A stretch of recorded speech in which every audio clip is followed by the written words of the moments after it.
Muchísimas gracias. Gracias, señora Arilza, por su brillante exposición.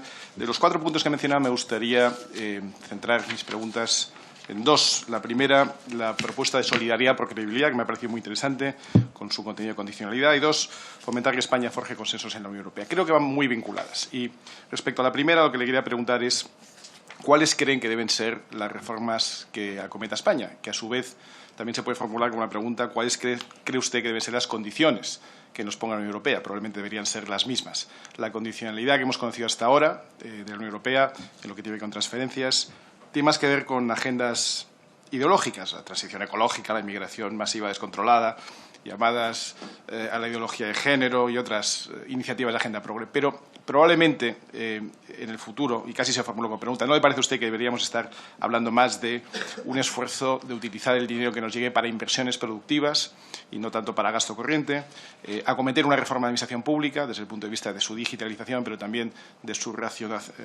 racionalidad, una simplificación normativa? Ayer escuchamos al presidente de la COE hablar de volver a la ortodoxia presupuestaria, una vez superada este año, que sin duda es excepcional, una reforma de educación, que es algo de lo que nos han hablado aquí varios expertos distintos. En fin, ¿cuáles deberían ser esas condiciones que, a su vez, son oportunidades para España para reformarse y labrar un mejor futuro? Gracias. Muchas gracias, coordinador. Muchas gracias, señora Urdangarín, por su exposición. Vaya por delante que desde nuestro grupo parlamentario creemos en una Europa de Estados soberanos que comparten valores, costumbres y tradiciones, pero no en una Europa como una nueva patria que busque diluir nuestra soberanía nacional. Las fronteras no son un invento actual, se han ido definiendo a lo largo de los siglos. Se ha hablado de que en ciertos espacios fronterizos, pues en ocasiones hay una falta de servicios en relación con los países que hacen frontera. Por lo tanto, nosotros lo que estamos en desacuerdo y en contra es del Estado de las autonomías, por las desigualdades que ha provocado entre las diferentes comunidades en España y que nos han endeudado a todos los españoles por ese mastodóntico gasto de 17 administraciones diferentes y de los 17 parlamentos autonómicos. El artículo 2 de nuestra Constitución consagra ese principio de solidaridad entre territorios, velando por el establecimiento de un equilibrio económico adecuado y justo entre las diversas partes, como he dicho, del territorio español, que injustamente, como ustedes bien saben, señorías, pues no se está cumpliendo. A lo largo de la mañana he escuchado hablar de solidaridad comunitaria en Europa. Es curioso porque no he escuchado en ningún momento hablar de solidaridad entre las diferentes regiones en España. Y les recuerdo que tenemos un marco constitucional, porque lo que viene a decirnos es que la Constitución se fundamenta en la indisoluble unidad de la nación española, patria común e indivisible de todos los españoles. Y es que la impresión que nos da es que estas eurorregiones vienen a ser como los países catalanes, pero a la europea. De lo que ustedes están hablando es un nacionalismo transfronterizo, y en este siglo XXI asistimos a uno de los grandes problemas, aparte del gobierno socialcomunista, que son los nacionalismos, ¿no? Y investigando acerca de su eurorregión, he visto que apuestan por el plurilingüismo, concretamente el desarrollo del euskera como lengua común de las 3 regiones, como elemento central de proyectos promovidos a través de esa convocatoria de proyectos Nueva Aquitania, Euskadi y Navarra.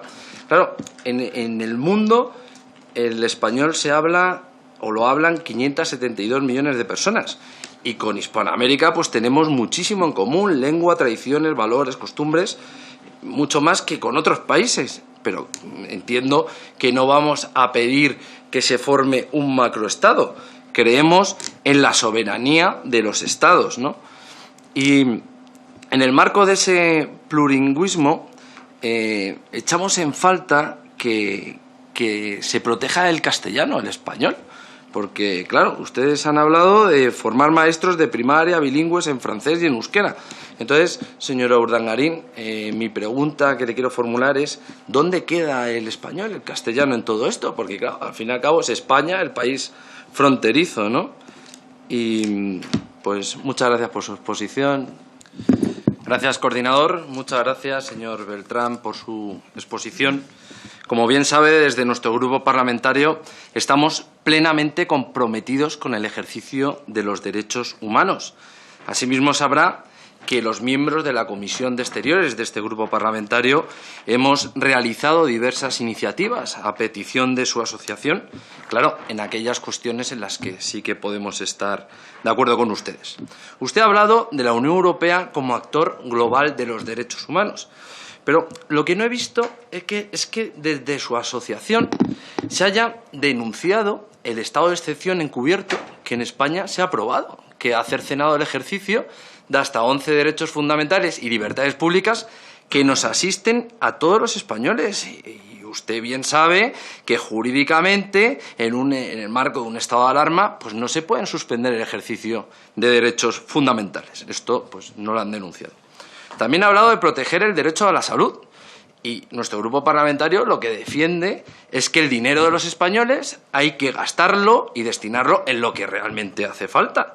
Estamos totalmente de acuerdo con usted que hay que destinarlo a la sanidad, por ejemplo, pero claro, hay que reducir el mastodóntico gasto del Estado de las autonomías, el gasto político ineficaz y todos aquellos chiringuitos ideológicos que sirven para bastante poco.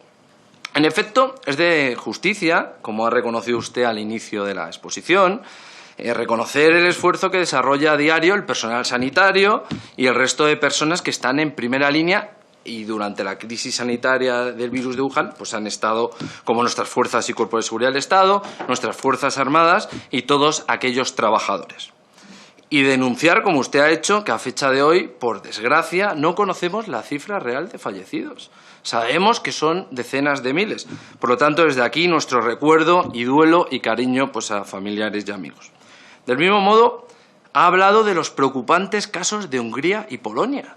Pero, ¿por qué no denuncian que en España tenemos un gobierno socialcomunista cuyo modelo son aquellos países que pisotean los derechos humanos de sus ciudadanos? Es que compartimos con ustedes esa preocupación de esos ciudadanos de Cuba, Venezuela, Corea del Norte, Irán, bueno, que viven bajo el yugo de regímenes comunistas, pero no les vemos preocupados porque este gobierno haya utilizado en el estado de alarma, por ejemplo, un Real Decreto Ley de medidas extraordinarias para paliar los efectos económicos del COVID para introducir al vicepresidente Iglesias en el Centro Nacional de Inteligencia, o que hayan nombrado una fiscal general del Estado que hasta hace bien poco era ministra del PSOE.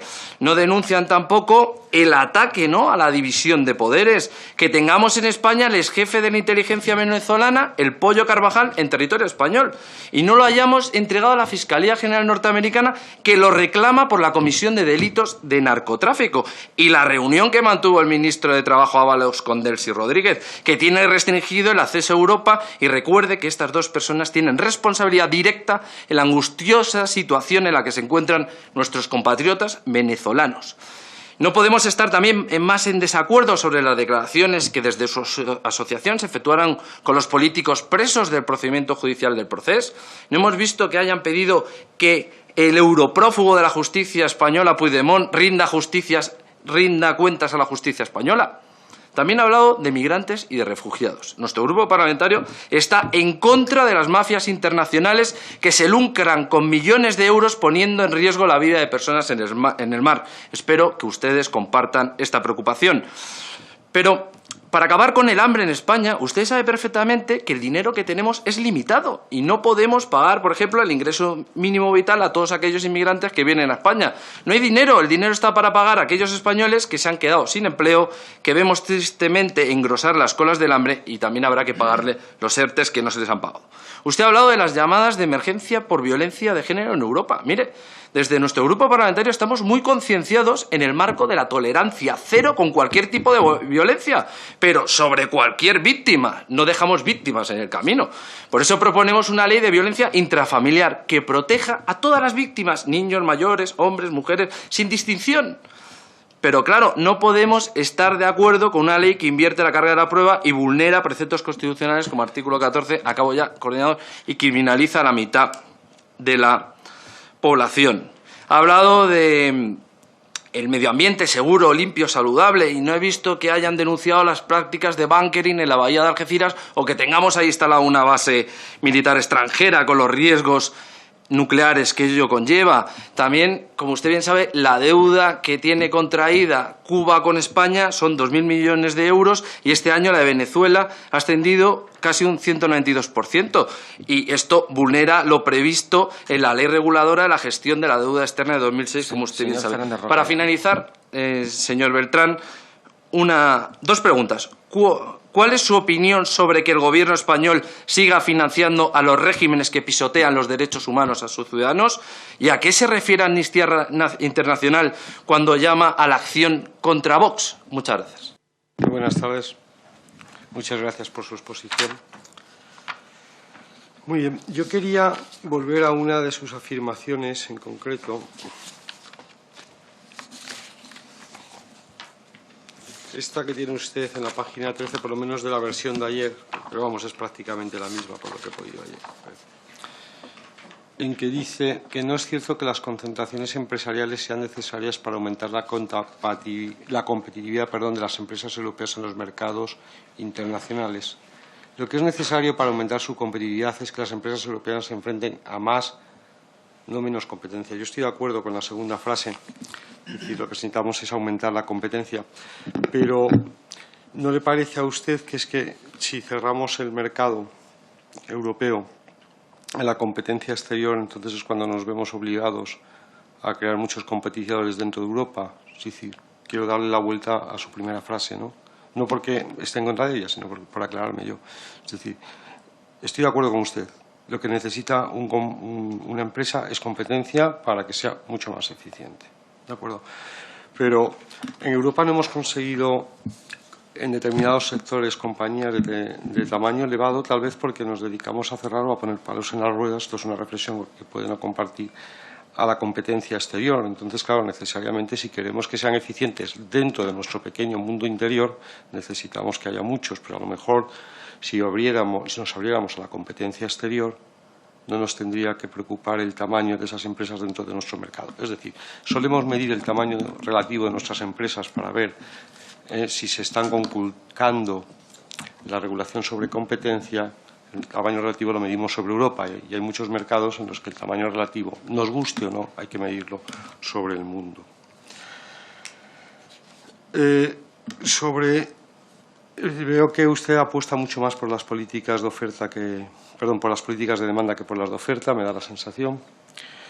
Y en cuanto a la neutralidad de las ayudas públicas, es decir, yo comprendo, bueno, no sé si comprendo, pero bueno, comprendo el discurso, ¿no?, favorable a, dentro de esas políticas de demanda, favorecer unos sectores sobre otros. Pero claro, ¿hasta qué punto estamos haciendo eficientes los nuevos sectores si para que despeguen, en vez de someterlos a la competencia de los antiguos e ir dejando que la desaparición de unos y la aparición de otros sea por un proceso natural, lo hacemos mediante ayudas públicas? Es decir, nos cargaremos los sectores antiguos, lo haremos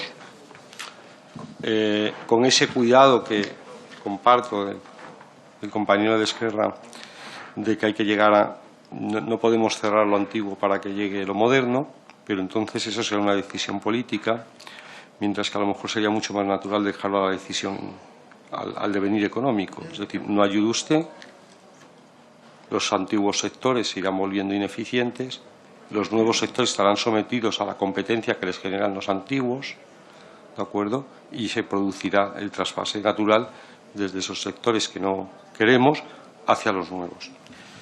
Esas serían las dos reflexiones que yo querría trasladarle y escuchar su respuesta. Muchas gracias.